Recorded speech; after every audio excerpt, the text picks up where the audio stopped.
Today on the show, we talk about the 5 checkboxes of hobbies. Evan shares how ChooseFI is increasing his income by over $600 a month. Charlene shares her second-generation FI win. And Brad's mom gets him the best gift ever. Welcome to the ultimate crowdsourced personal finance show. This is your Friday Roundup. You're listening to ChooseFI Radio. The blueprint for financial independence lives here.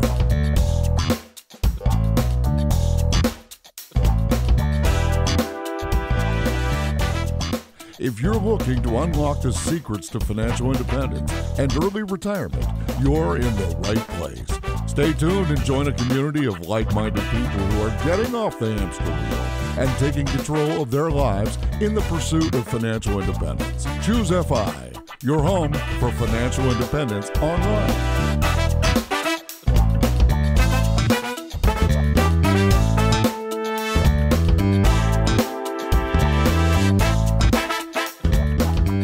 All right, guys, congratulations. You made it to the weekend. This is your Friday Roundup and so much to cover in this amazing episode that we had this past week with Cody Berman from Fly to Fi.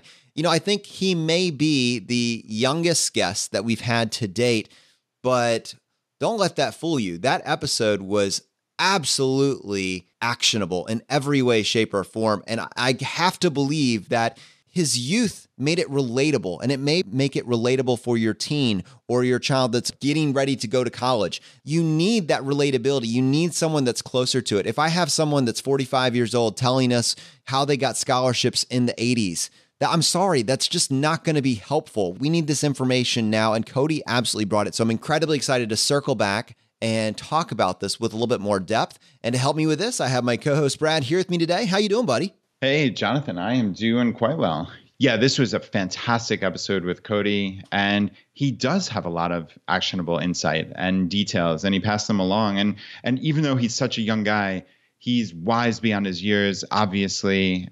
He just kind of stole the show at that Camp Fi, and it wasn't because he was doing anything crazy or theatrical. It was how understated it was. It was how mature he was. I think that came through in the episode, and I was just really pleased with how it came out. Well, I want to dive into it, but first, let me go ahead and say happy birthday, buddy. Thank you. Yeah, my birthday was this past week, and yeah, it was cool. I had a whole bunch of family in town. My mom came down from New York, and my brother and his fiance Kristen came up from Santiago, Chile, actually. They were here in Richmond, I guess, getting ready for their wedding, and it just coincided with my birthday. So it was neat. It was nice to spend time with family around the birthday, you know? Now, are you still holding on to your 30s? I am. I have one more year. So. The tail end. It's funny when you just said someone who's 45 who got scholarships in the 80s. And I'm thinking like, well, first off, that person went to college in 1992. They're not that old. Right? Feeling a little bit defensive. Yeah, just a little bit. But yeah, you're going to love this. I got the absolute coolest present from my mom. It was just the most thoughtful thing. And it shows you that she's a really diligent listener of this podcast. So I get back to my house and there's this canister basically. And I'm like, what on earth is this? It was like 3 feet tall. And I started opening it and it unraveled. And it was actually a couple of enormous laminated maps of the Richmond area and the state of Virginia. And it said, our next adventures are. And there was dry erase markers, right? It was Mrs. Adventure Rich's episode about planned spontaneity, right? And I had mentioned that Laura and I would love to get these laminated maps and really mark out our adventures. Man, what a cool present, right? Dude, I have chills down my spine. That's amazing. Go mom. Yeah, it was really cool. It was just, like I said, just one of the single most thoughtful presents I've ever received in my life. And we put it to use immediately. That's what's so cool. Like my girls and I, we were standing over the maps with the dry erase marker and just trying to figure out where we were going to go. Literally that very next day, we went on our first adventure. We went on, Jonathan, you've heard of the Capitol Trail here in, I guess, Richmond to Williamsburg. Has that crossed your path? Yeah, it's like a 55-mile trail. Have you beaten me to it at this point? I certainly have. Yeah. So, yeah, obviously we didn't walk or bike ride the whole 55-mile trail, but what we did was we drove down into the center of the city. We parked our car at this great park that I didn't even know existed before we did the research for this adventure. And then we took like an hour leisurely walk down this Capitol Trail. It was along the river. We saw this part of Richmond that we had always heard of, but had just simply never been to. And it was just a nice morning. You know, I mean, all in all, it was a short little adventure. It was 2 hours, but we got this great walk in. The morning was gorgeous, and it was just a really good time. And that was the very first one that was crossed off the list. And like I said, it just simply would not have happened without that map. So it was really, really awesome. I'm having a small amount of jealousy right now. That really is amazing. In fact, the Capitol Trail has been something that's been on our, I guess, memorable moment bucket list, right? For about 6 months. And to be honest with you, I've been waiting for my 15-month-old to just be just a little bit older. So his attention span, so we don't, take the 45 minutes to an hour to get out there and get all set up and then have him basically say, nope, it's game over. It's time to go home. But we're getting close, man. So we will be out there soon. And I was going to ask you where the location of this secret park is, but I don't have to because all I need to do is come take a picture of your map and I've got it covered. That is very, very true. And the cool thing is there's so many points where you can park. Like there are a bunch of these different start off points and you can actually rent bicycles at each one. So you guys the three of you could rent a couple bikes and just take a nice leisurely ride. And we wound up doing a walk, but yeah, you could ride as well. Well, let me ask you a question. So these maps that she got, was this like something that was custom made, or did she find these on Amazon, or is this like an Etsy type deal? Like where could someone get one of these? Yeah, so what she did was she bought just regular standard maps, as far as I can tell. So it was just like when you go to the convenience store and there are maps sitting there next to the cash register. She just bought a couple of those, one for the state of Virginia, one for Richmond. But they're large. I mean, they're larger than most maps I've seen. I believe she went to Kinko's basically, and they have a laminating service. Don't quote me. I'm pretty sure she said Kinko's, but I can get some more detail at a later date, but 99% sure Kinko's. And she just took a sheet of paper that she basically printed out on her computer and says, our next adventures are ... And then she put numbering system 1 through 10 down the sheet in pretty large font. And then she set that on the map. And then on the corner of the map, like where it's not blocking anything, and just had this thing laminated. It's enormous. I mean, Jonathan, it's like 3 feet by 3 feet or more, each of them. They really are significant. She got a couple of dry erase markers and yeah, we're on our way. All right. Now I'm going to kind of spoil this for you, but like if we were going to have this offline, and I just want to kind of walk through the thought process. The problem is we want to have adventures and we want to gamify the process. But what do we do? So we've gotten some inspiration from Misadventure Rich on build this adventure map, this planned spontaneity map, and you're actually using it and it's bringing joy and value to your life. It's actually connecting you with your family, with your kids. And I can imagine you basically drawing your plans out on this map with Anna and Molly, and they're getting a huge kick out of it. And then you're living it out, and then you've got memories attached to it. Okay, that's pretty cool. What would it be like to turn that into a side hustle? You could actually have Anna and Molly start making these maps for the different states or the different cities, the major cities all across the country. And they could actually create a channel on Etsy where they sell these. And now they have a business model and they're funding their second generation FI Roth accounts, right? Now, unfortunately, I just said this publicly on a podcast with tens of thousands of people, and this idea will get gobbled up. But this is what it looks like to have an idea that solves a problem that benefits you and then turn it into a small business. That's really cool. It's amazing how your mind went there immediately. That's neat in and of itself. There's no reason why they couldn't do that. I think it would be neat to see the economics of it and see how much it costs, et cetera. It costs to ship because they're fairly large. But yeah, it's certainly worth looking into. And then Anna could take that and document what she did and what she was able to do with it. And she could write about it and put it on secondgenfi.com. Yeah, honestly, she's mad at me. She the other day, she's like, Daddy, when am I going to write that article for the website about money? And I didn't really have an answer for her. I'm like, we really need to do that. So we have to get that set up. I know now that's the third time we've talked about it on the podcast, and Anna's all in. It's just dad slowing things down. Yep, I pretty much think so. We'll see. But the other kind of funny thing surrounding my birthday was I got an email from Jim Collins who said, "Hey Brad, happy birthday and time to go on Survivor." And I just thought that was so funny that, hey, I mean, Jim's just great. And he listens to the podcast so closely. And it actually spurred me on. Like, I am serious. I am going to apply for Survivor. I wound up just researching it and then found an article that Jeff Probst wrote that basically said, what's your story? Send me a link. We want great players who are compelling storytellers. Hey, I'm a podcaster. Like, I might actually fit that. Storytelling is what I do. It's who I am. Yeah, I think I'm pretty good at that. So yeah, the next time they are open, I legitimately, every single person in this audience can hold me to it. I'm going to apply for that. Obviously, can't promise I'm going to get picked, but I am going to apply. Oh, dude, this is going to be so much fun. I'm just going to have to figure out the whole, like, because the way that Survivor works, I was thinking about it even after I talked about it last time. The way that Survivor works, you go record and then the episodes are all released after you get back, but you're like under a non-disclosure agreement, I'm sure, and you can't talk about the results in any way, shape, or form.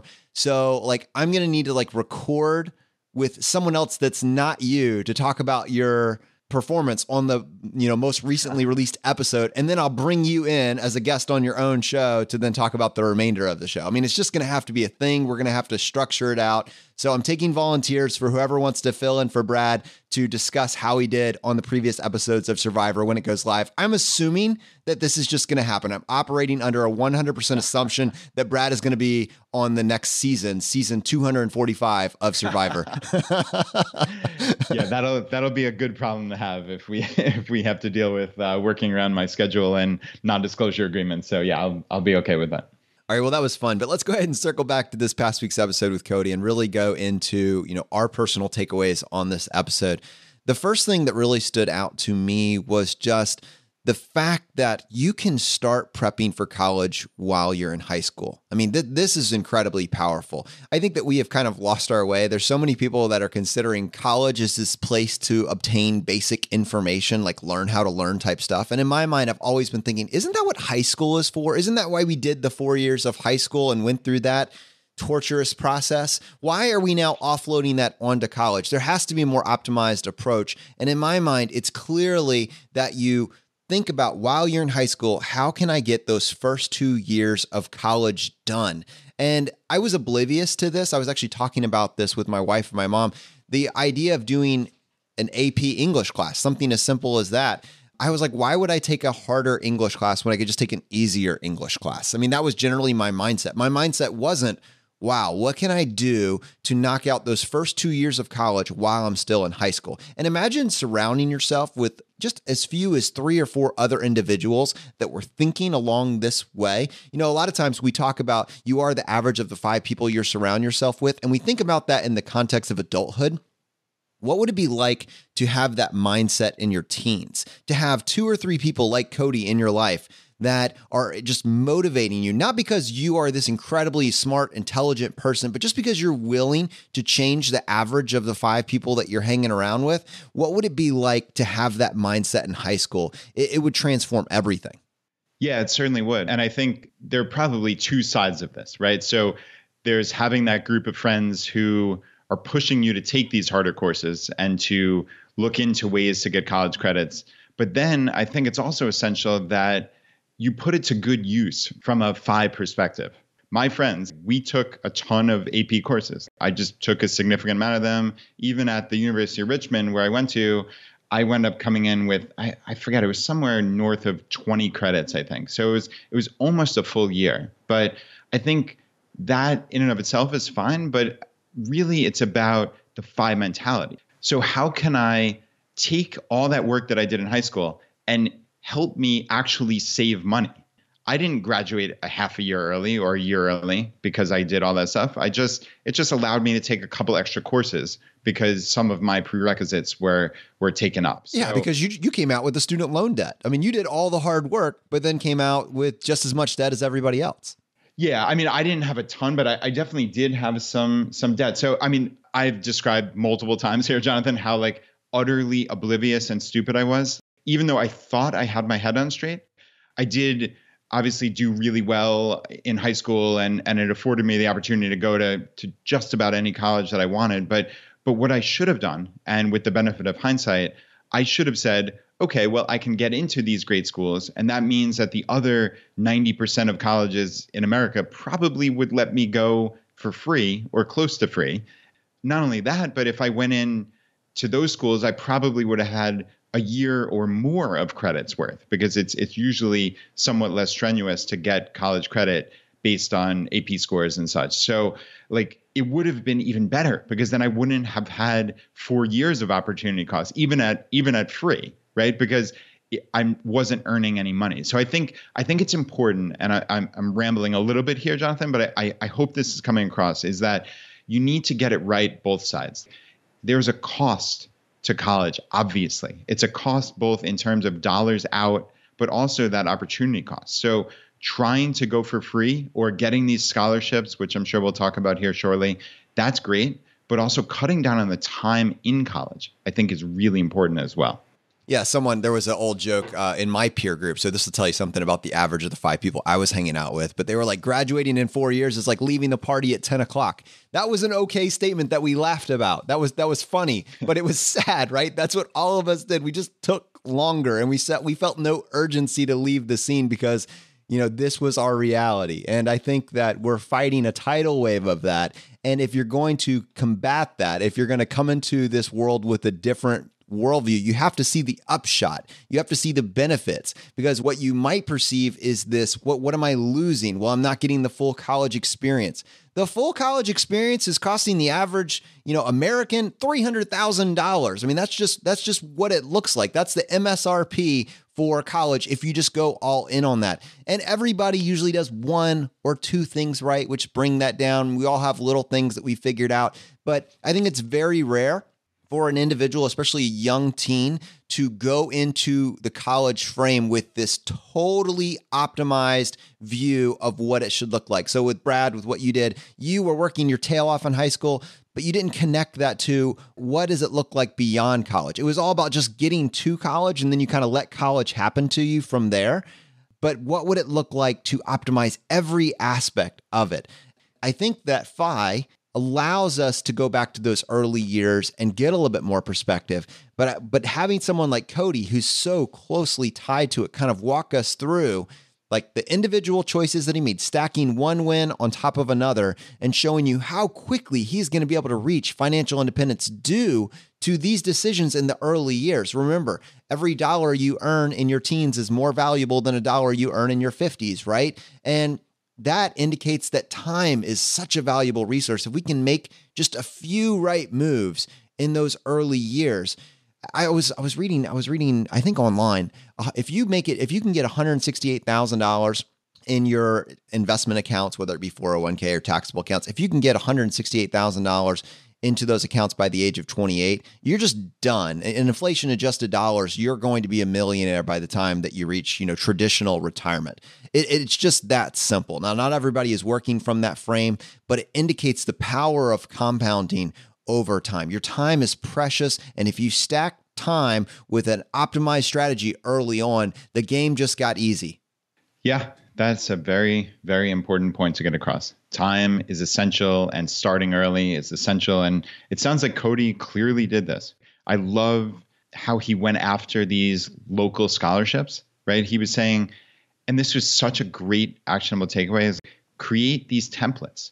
Don't reinvent the wheel every single time you apply for one of these 50 scholarships. I mean, I think he applied for some absurd number like that. And if he had to sit down and write a completely new application each time, and he also said he did this for internships when it came time to do that in college.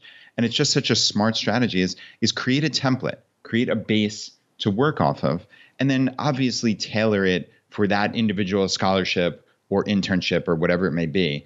But don't just redo the work over and over again. Create these templates. And I know I do this with emails. And Jonathan, we do this with emails for ChooseFI. We have probably 10 or 20 different items that we just type over and over again. And it's just really inefficient, even to just find it back in an old email and copy and paste and then answer personalized, the rest of it. But what we did was we set up these templates. And I've done this for a while in Gmail for many of my emails. Is there's something called canned responses. So anybody out there looking for a little life hack today is set up canned responses in Gmail. And even if it's just something that you type over and over again, just a couple lines, just all you have to do is just create this canned response and save it. And then you essentially just paste it in because you have your little list of canned responses.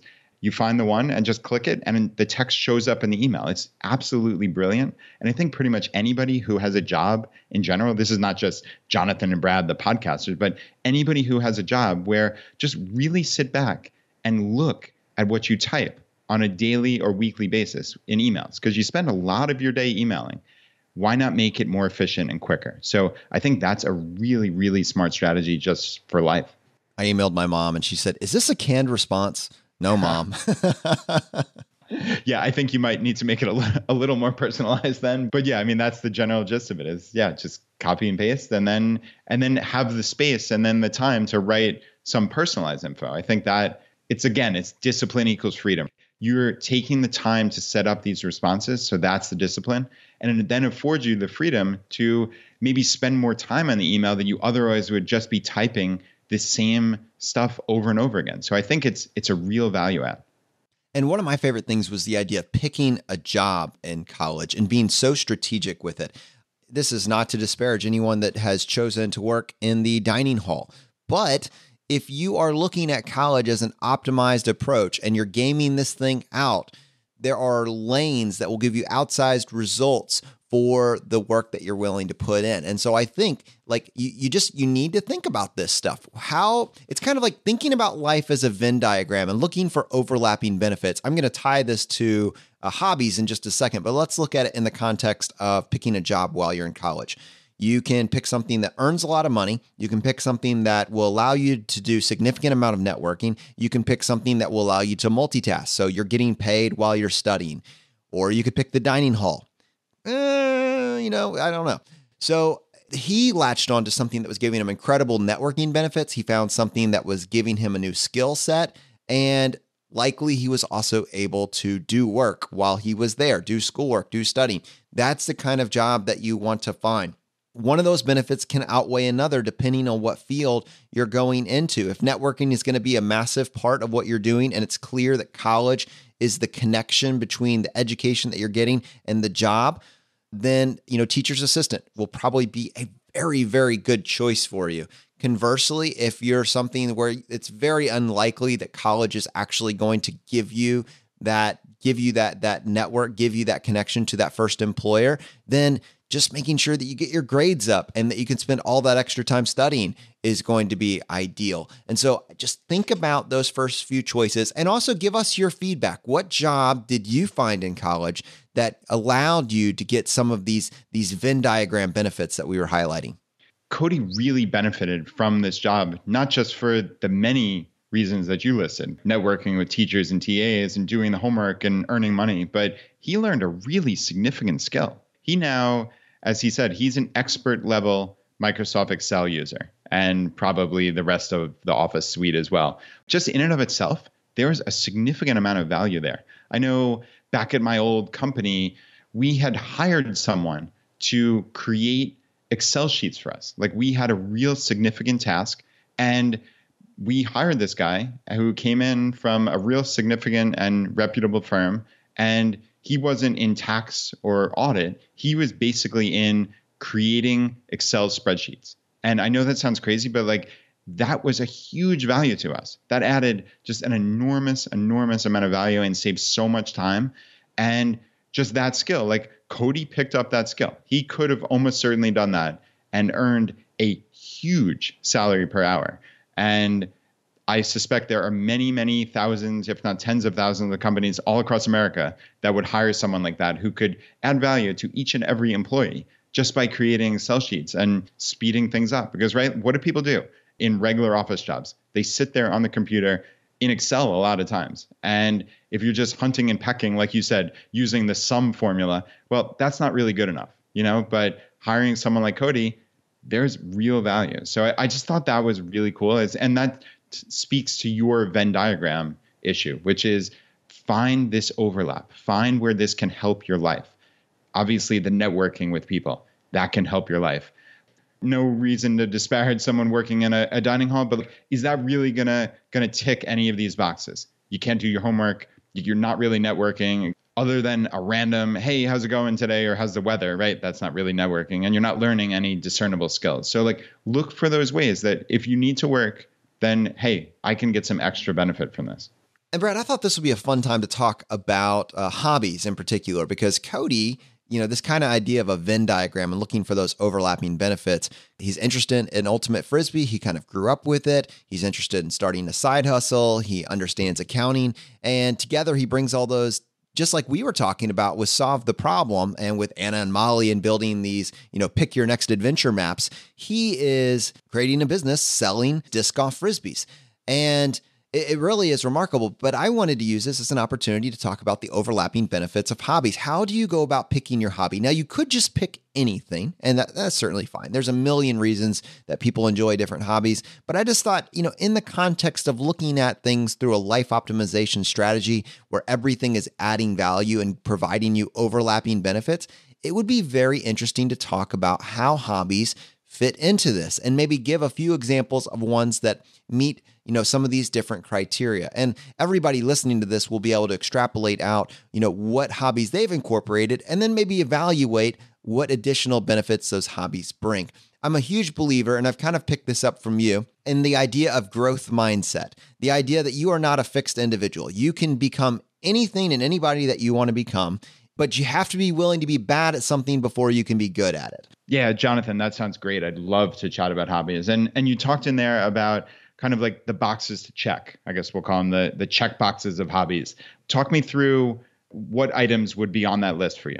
Yeah, I spent a little bit of time thinking about this as I was getting ready for this segment. And as I kind of went through it, I realized that any hobby that you would pursue will likely fall into these different categories. And there's going to be tons of overlap, but it's very interesting to think through with any particular situation, what check boxes this hobby is hitting. So the first one would be just entertainment, or maybe even altruism. It's bringing some level of joy to your life. That would be the first checkbox.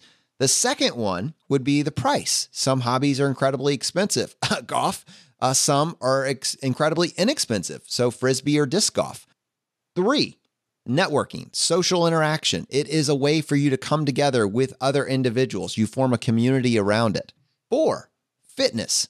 It actually makes you healthier. It decreases your healthcare cost. And to some degree, it probably elevates your mood as well. And there's a lot of evidence to support that when you exercise, when you are a healthier version of yourself, your body releases endorphins and it is a mood lifter. And then 5 would be it adds a skill set, maybe even a marketable skill set. It's something that allows you to start a side hustle or a business. Those are, in my mind, the 5 check boxes of hobbies. Yeah, that's very interesting. And I think as you're going through that list, it definitely rings true to me. But I think it's important to note that every hobby, certainly by definition, is not going to check each one of those boxes. We're not implying that in any way. So not every hobby is going to have a fitness component. That's not what you're saying. But if you can check as many of these boxes as possible with each individual hobby, then I think that is kind of what you're talking about, right? Holistically, of what you're generally looking for in your hobbies as a whole. Is that fair to say? Yeah, but they're also very connected. Like I think as you're grading your hobby, if you wanted to take the time to do that, some people could just walk away from this and say, yeah, okay. But other people could say, all right, I'm open to any hobby. I could do anything. How would I pick one? There, for the optimizer, there would be room for that individual to say, if I can do, I can do anything, but I can't do everything. Why don't I look and find something that would, I think, appeal to me, but has lots of overlap? So an individual that doesn't have anything invested in golf, don't go do golf. It's going to cost you millions of dollars over your investing lifetime. But on the flip side of that, if you were to say, okay, how about disc golf? What would that do? Well, it's inexpensive. So, and also I should point out, there's probably an inverse corollary here that is worth looking at as well. Like if enough other boxes are checked off, then potentially it's worth it to be a little more expensive. So let's go back to my initial example with disc golf. All right, it's inexpensive because it can be done with 2 or 3 other individuals. It gives you some of the community or networking or social benefits that maybe you would say golf would give you, traditional golf. There's a fitness aspect. Plenty of people actually run the disc golf course as they're playing it. So instead of being in a cart that takes you with your beer to the next hole, you're actually getting your cardio in while you're doing it. And Yeah, I mean, it's fun. So it's checking off a lot of boxes.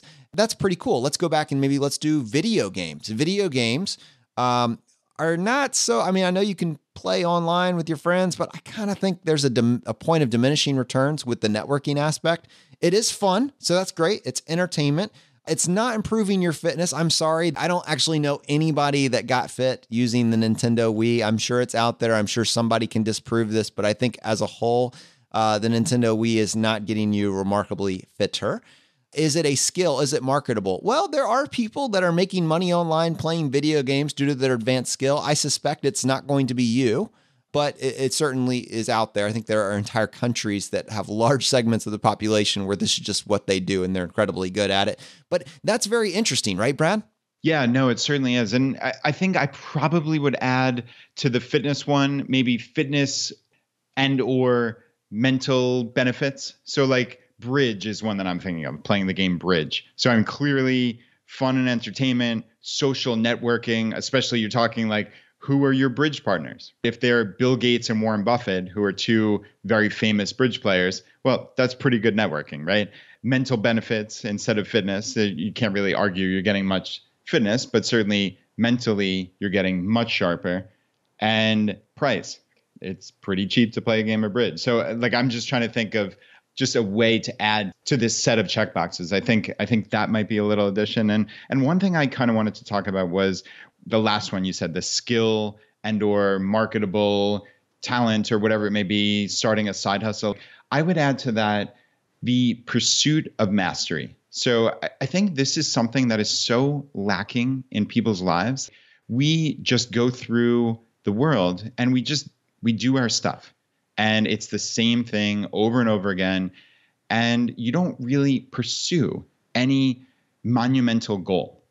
Whereas if you have a hobby, for instance, Brazilian Jiu-Jitsu and CrossFit. I know I've talked a number of times that these are my two hobbies now. And I've really gotten into them in just the past 2 years. But both of them, I think I like these in particular because of that pursuit of mastery and something that is not easy to come by, right? This is something that could take me 20 to 50 years probably when you're talking about jiu-jitsu to become a real true expert. And I'm not sure you ever get to the point where you don't learn in that.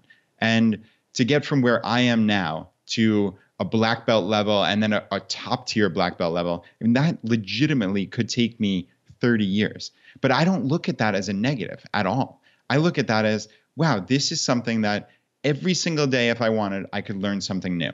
I could watch a YouTube video. I could train with my friends. I could do X, Y, and Z just to get better.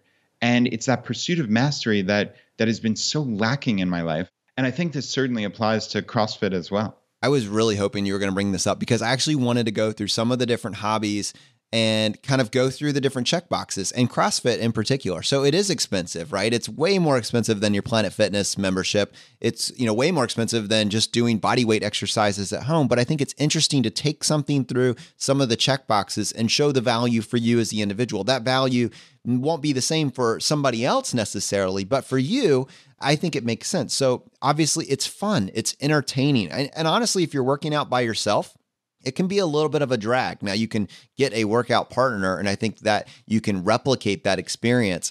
But CrossFit is fun. There's something motivating about being there. There's a huge fitness aspect to this. And with both CrossFit and with the Jiu-Jitsu, there's a mental game as well. It just puts you in a better mental place when you exert yourself. And that's really remarkable. And then I love that you're pursuing this level of mastery, not with the expectation that you're going to be a master 6 months from now or a year from now, but it's a lifelong pursuit of being good at something. And then with CrossFit, it's also checking the networking, the social aspect. You made connections that have been remarkable just by being willing to do this. And 5, 6, 7, 8 years ago, that's not something that you would have even considered. So I guess what I wanted to do with that, and I'm going to give you a couple more other examples, is just take whatever hobby that you're interested in right now and kind of go through these checkboxes and say, what is this hitting for me? If you're satisfied with that answer, I think it actually potentially will make you enjoy that hobby even more. And if you come to the end of that and you say, I kind of feel like that's not doing a whole lot for me. well, maybe this will be the motivation you need to pick a new hobby. So there's a couple others that I could go through right now. So board games. Let's look at board games. It's kind of expensive. I mean, it's not, you're paying for a new game every so often, but it's fun. It's entertaining. It can be a social aspect as long as you're not playing solitaire. So you bring in some cooperative games. You could have a board game group. This could be your very close community. No fitness. Maybe some mental game. I don't know. No fitness though. And it's not really a skill and it's not really marketable. Are you happy with that? Are you happy with how that lands? You could do the same thing with gardening or composting and just come up with why did you pursue this hobby? And after you go through the check boxes, you can then say, wow, that's pretty cool. It is actually adding a lot to my life. It's adding a lot of value to my life. I think this is just a good exercise, generally speaking.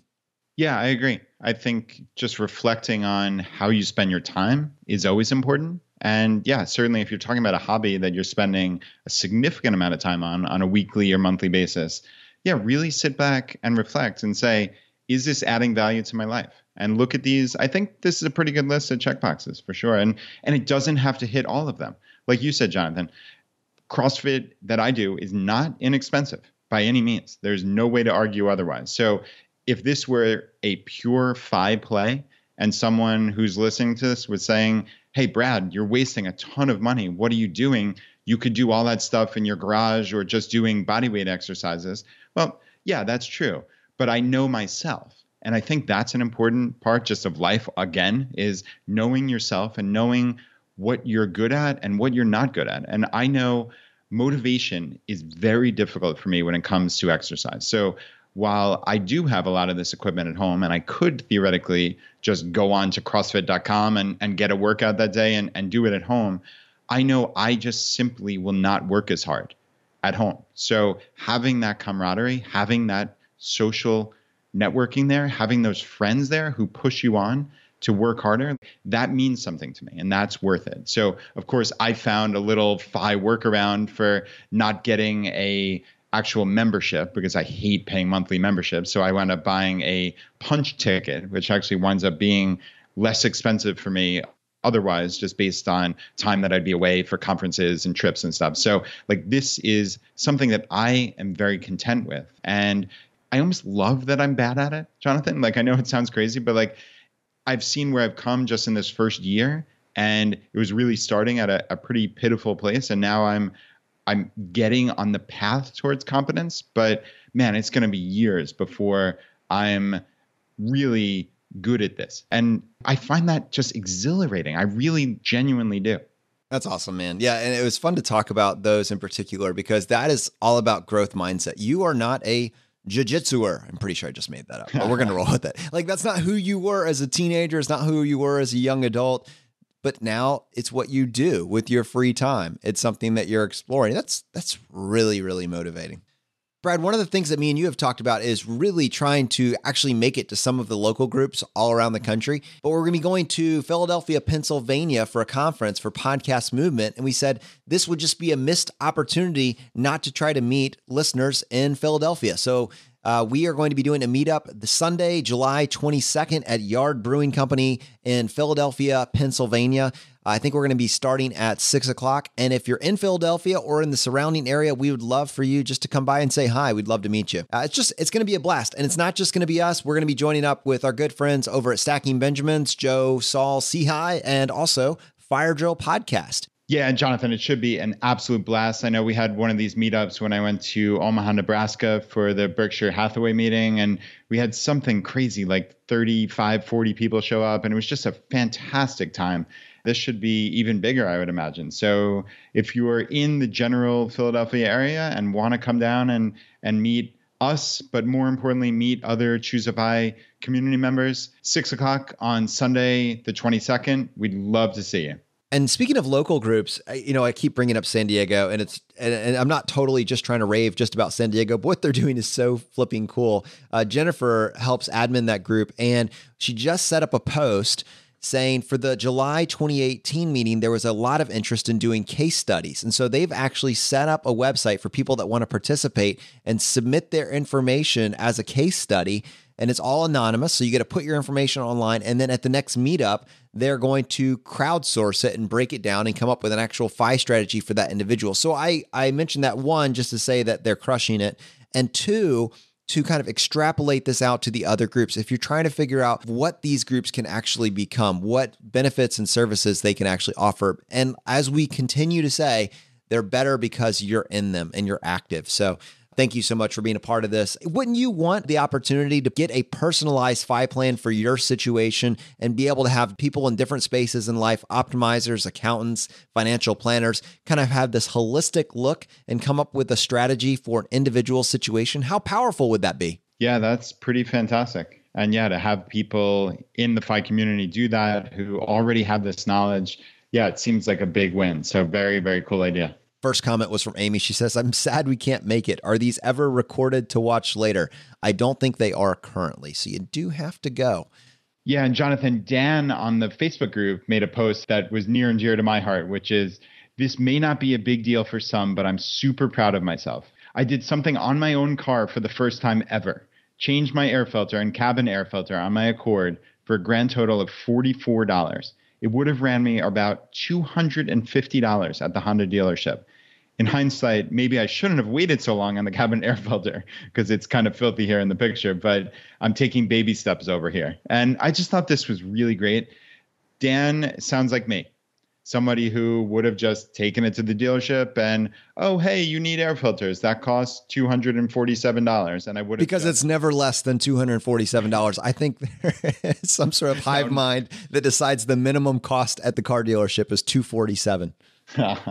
Yeah, it always seems some astronomical figure. And for people who know how to do this, it's a tiny little fraction of that. So yeah, Dan, great job taking action. Very proud of you. And we got an email from Evan saying, been doing a binge listen on your podcast for days, equal parts heady and accessible, a tough balance to keep. This picture captures what you inspired for me and my brother, our post-grad roommates and FI accountability partners, to do. So they have 2 daily commuter bikes plus a sleeper sofa in their spare room that they started renting out for $600 a month. That is just looking at life a little bit differently, right, Brad? Whoa, $600 for renting a sleeper sofa? Is that what you said? Hey, that's what they said. And they said hashtag we choose FI. So yeah, we got attached to that. Wow, we choose FI indeed. Gotta love it. Brad, your sleeper sofa, that's a missed opportunity, right? Yeah. Now in my new house, we have a very nice sleeper sofa downstairs and in the nice, cool basement. So yeah, that might be an option here. ChooseFI Airbnb sleeper sofa edition. I choose FI indeed. That's very cool. You know, in last Facebook thread that I wanted to mention on this particular conversation, Charlene shared her second generation FI win. In her words, she says, I just needed to share with a group who will understand why I'm jumping about with glee. My 15-year-old just got his first paycheck and reminded me that we needed to set up a Roth IRA account so he could deposit his whole check. We have just faxed in the paperwork to set up his account. At the rate he's going, he will be retiring about the same time that we do. I am so proud. That is mind-blowing. That is so cool, Charlene. Congratulations. Wow, I'd love to learn more. Hopefully, Charlene can follow up on how he got into FI. I mean, I'm assuming maybe he listens to the podcast, but maybe not. Maybe Charlene just taught him about FI. I'd be fascinated to find out, like, how does a 15-year-old get to the point where they want to deposit 100% of their check in their Roth IRA? That's remarkable. But what we're doing, we as the FI community are doing is we're changing the anchor. We're changing the norm. Like in most family situations, you're having to explain to your kids, and it's mind-numbingly boring, and it's going to sleep, the benefits of the 401k and the Roth IRA and all these different things. In this little niche, in this little community, the kids in these families are saying, yes, I just got my first paycheck. We can set up my Roth IRA. That is not normal. That is amazing. And hopefully it will be the new normal, right? Yeah, the new normal indeed. Just reframing where that anchor point is. I love that. That's really, really cool. And speaking of Roth IRA, we got an email from Daniel, who's actually played a voicemail on a past episode, basically talking about all these life optimization strategies. He's in the right place, right? But he had another one to share with us. He said, hey guys, active listener, FI journeyman. I wanted to comment on the M1 investment platform. That's something that we have talked about several times, and I think we talked about it in detail in episode 71R. He said, recently, Navy Federal Credit Union opened a platform called Easy Start Investor. It's a pretty basic investment platform open to Navy Federal members, which allows you to create a Roth IRA, traditional IRA, or regular investment account. You get unlimited trades for $299 a month with accounts under $7,500, and then $899 for amounts in between $7,500 and $24,000. It's discounted for active military. This program is going to allow you to purchase fractional shares, much like M1, based on preset amounts, and you have access to about 100 M-Shore securities across different sectors such as tech, defense, consumer, industrial, etc. You even get access to VTI, BND, and Vanguard International ETFs. For securities, you'll see heavy hitters like Caterpillar, Lockheed, Google, Costco, Procter & Gamble, and so on. It's a great tool for active or retired military members of Navy Federal Credit Union and their dependents with accounts. Second-generation fire members can get their start. I use it myself and have a side Roth IRA and basic investment account to build big dividend aristocrats to see how it performs. The only downside is that you cannot buy instantly at market. You select securities, and the orders are processed daily at 11 at 2. Aside from that, I feel like it's a great intro tool to portfolio building and even Vanguard's major ETFs. The website is clean and easy to navigate, passing along for military and dependents or DoD civilians. Take care and FI on. You know, it's these little tips that's definitely going to benefit somebody. I have been playing around with M1 a lot, and I actually showed it to my dad this past week just to show him how easy it makes automatically maintaining your asset allocation.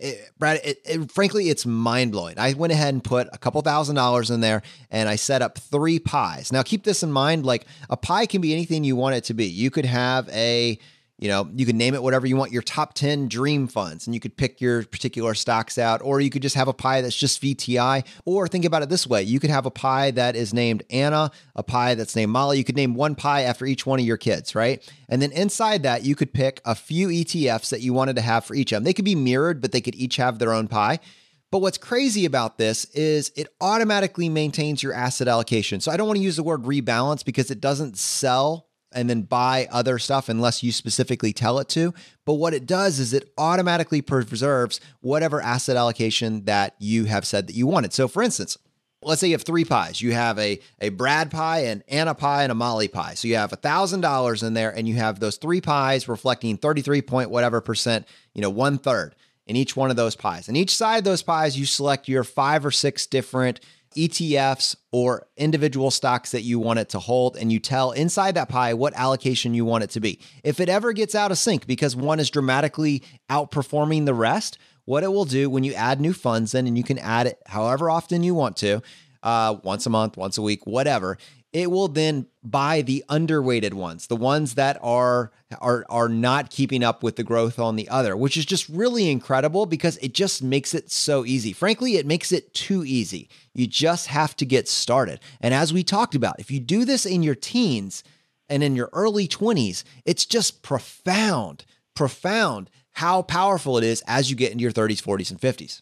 Yeah, I like that ability to set that target, and it just essentially balances it for you. That's a pretty neat functionality. Again, you've been diving into this M1 much more than I have, so I don't really know all that much about it at this point. But from the way that you're raving about it, it sounds like a pretty useful tool for sure. I got my dad excited about it. Like is kind of he goes to sleep whenever I talk about index funds. It just doesn't light him up, and I think he thinks he's going to find that one winner, and so he's kind of been playing outside the lines a little bit. But like this captured his imagination because he can combine that safety net of index funds with that little bit of stock picking that he wants to do on the side. So like to set this out practically, what it could mean is, let's say that it's not a Brad, Anna, and Molly pie. Let's say it's just a index fund pie, right? So maybe that's 33% and it's just all VTI. And then maybe you have your energy sector pie. So that's like your core blue chip, your standard stuff. Those are your individual stocks that you want to pick. And the third one, those are your sexy stocks, right? Those are the ones that as soon as you think about big companies, the ones you grab. So maybe like Apple, Facebook, Google. I mean, frankly, if you own VTI, what's amazing about VTI and VTSAX and all those, you own a large percentage of those. But maybe you're like, you know what? I think I want to own a little bit more of Google or a little bit more of Amazon or a little bit more of Facebook. For my dad, that holds significant appeal. And so he can then say, all right, I have a 33% baseline with VTI. I've got my blue chip funds that's there in the middle. And then down here at the bottom, I've got my, those big 10, the ones that obviously come to mind. And so it manages all of that and all the fees that we talk about. M1 doesn't have any fees. And because he's not selling anything to constantly rebalance, then you don't have to deal with short-term capital gains. It's still a buy and hold position. And it's just automatically, passively in the background, maintaining your target asset allocation. And then you can track it in personal capital. Absolutely, absolutely amazing. So we talk about that a little bit more. I did a review article on it. It's ChooseFI.com/M1. And you can find out a little bit more about that. But dude, I'm loving it. Yeah, it certainly sounds like it. That's cool. I'm becoming more and more open-minded. So normally I don't like any kind of newfangled gadgets or tools. I'm pretty content with my normal Vanguard. But yeah, it does sound quite interesting for sure. All right. And Jonathan, one other Facebook post really stuck out to me this week, and it was from Prasanth. And the post was, over the last couple of days, I did introduction training to a batch of around 22 people of new recruits to my workplace who are fresh out of college. At the end of the training session, I took an hour or so to introduce the concepts of FI, took them through the Shockingly Simple Math to Early Retirement blog post, introduced them to ChooseFI and J.L. Collins' book, and a couple of other India-centric 5 blogs, which, Brad speaking, I didn't know those existed, honestly, so that's cool. Many were skeptical of the ideas, but a few were really interested. Even if only a couple of them latch on to FI, I would consider it time well spent. And what a cool thing. Talk about a way to spread the fire, but also to do good in the world, right? These are 22 people just out of college, and they probably don't know anything about finances. And man, if you could have gotten that session at 22, how far ahead would you be now? I mean, for most people out there in the world. So really, really well done. And yeah, always love hearing these stories of spreading of the fire. All right, guys. Now, as you know, we like to finish every episode by doing a drawing for a copy of a book that we have found useful. As we mentioned on Monday, we also really do want to support Cody with this business that he's building. And we know that there are tons of people in the community that maybe listened to that episode and said, disc golf, that sounds cool. Or maybe we're listening to this episode about hobbies and say, I've never tried that, but I'd love to get into it and want to experiment a little bit further. We would love to support Cody and you with that growth mindset. And to do that, we have purchased 2 sets of Cody's disc, which can be found at arsenaldisc.com. We purchased 2 sets and we're giving them away for someone on this show. If you want to enter the drawing, all you need to do, just go to ChooseFI.com/iTunes, follow the instructions there and leave us a short written review. And then send us an email to feedback@ChooseFI.com, letting us know that you left the review and what screen name you left it under. You need to have that submission in by Monday, the 16th of July, and then we will announce the winner on that Friday roundup. You also need to mention in that email that you are specifically interested in the disc golf as well. Otherwise, we'll obviously hook you up with a book instead. And the books that we offer are the ones that we have mentioned every week. It's J.L. Collins' The Simple Path to Wealth, Dominic Cortuccio's book, Design Your Future, and Vincent Puglisi's book, Freelance to Freedom. And Brad, how many winners do we have today? All right, Jonathan. So this week we have one winner, and the winner is Jared. And he said, they keep me coming back for more. I've been listening to ChooseFI since they started. The quality of the guests, conversations, and ensuing actionable takeaways keep me coming back for more. I'm continuously inspired by the guest stories as well as those of the hosts, Brad and Jonathan, that I too one day will leave my job to pursue something I truly enjoy doing, and not because I need to, but because I want to. We're fortunate enough to be fairly high income earners, but unfortunately, we're only decent savers prior to discovering the ChooseFI community. But inspired, driven, and now with a clear, achievable vision in place, one day is much closer than we ever imagined. In the 1.5 years of pursuing FI, we've slashed our expenses by 30% without sacrificing our lifestyle and enjoyment, doubled our net worth, and are well on our way to achieving our $100,000 savings goal for 2018. If you want to know how, start by listening to ChooseFI. And thank you, Jared. That's an amazing amazing review, and well done on taking action. If you got value from today's episode, take 1 second, press the subscribe button on the platform you're listening to this on. It just lets the providers know you're getting value from the show and you want to be here when we produce additional content. All right, my friends, the fire is spreading. We'll see you next time as we continue to go down the road less traveled. You've been listening to ChooseFI Radio Podcast, where we help middle-class America build wealth, one life hack at a time.